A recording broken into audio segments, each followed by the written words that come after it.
It was more than just booing, this was planned. KZN provincial leadership. The provincial leadership of the ANC in KZN said it would leave no stone unturned investigating who was behind the booing. The provincial ANC secretary said there was a sinister motive to sabotage the program. A report investigating the matter is expected to be released soon. The provincial leadership of the ANC in KwaZulu-Natal is expected to write to both the provincial secretaries of the ANC in Mpumalanga and Free State regarding the incident in which they were booed while trying to address supporters after former President Jacob Zuma's court case on Monday. A report probing the matter is expected to be released soon.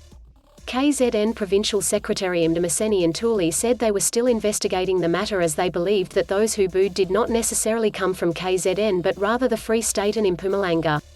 They deemed the booing as a cheap strategy that did not shake them. Ntuli said they were aware members, who attended the court case, were pretending to pledge allegiance to Zuma. He added if the report identified them, there would be a price to pay.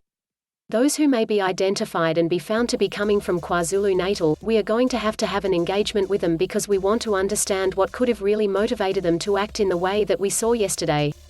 Ntuli said the party was brought into disrepute because the provincial leadership was booed, adding the party would leave no stone unturned to discipline those it identified.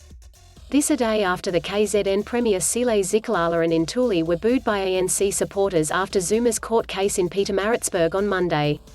Ntuli said, I think sometime before the end of the day or early tomorrow, we will be in the position and where exactly they come from because we wouldn't have expected any kind of booing or any kind of nature in KwaZulu-Natal, given the fact that structures of the movement are familiar with the work we do around the issues involving former President Zuma.